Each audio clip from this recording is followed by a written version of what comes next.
2026-এর নির্বাচনের আগে বিভিন্ন জেলা থেকে বোমা উদ্ধারের খবর উঠে আসছে।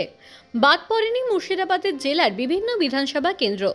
ইতিমধ্যে পুলিশ প্রশাসনের তরফ থেকে এলাকায় এলাকায় বিজ্ঞপ্তি জারি করা হয়েছে যে কোথাও কোনো জায়গায় কেউ যদি বোমা মজুত রাখে তার নাম গোপন রেখে সেই বোমা উদ্ধার করা হবে। আর তারপর থেকেই শুরু হয়েছে বোমা উদ্ধারের ঘটনা। এবার ফারাক্কা ব্লকের ঘোষালপুর সংলগ্ন ফিডার ক্যানেলের ধারে বিপুল পরিমাণে তাজা বোমা উদ্ধার করে ফারাক্কা থানার পুলিশ। পুলিশ সূত্রে জানা যায়, গতকাল রাত্রে গোপন সূত্রে খবর পেয়ে ফারাক্কা থানার পুলিশের একটি টিম ফারাক্কার ফিডার ক্যানেল সংলগ্ন জঙ্গল থেকে বিপুল পরিমাণে তাজা বোমা উদ্ধার করে। পুলিশের প্রাথমিক অনুমান 20 থেকে 23টি তাজা বোমা সেখানে রয়েছে। বোমা উদ্ধারের জায়গা ঘিরে রেখেছে পুলিশ। খবর দেওয়া হয়েছে বোম স্কোয়াড টিমকে। কে বা কারা বোমাগুলো মজুত করে রেখেছিল তা তদন্ত করে দেখছে ফারাক্কা থানার পুলিশ।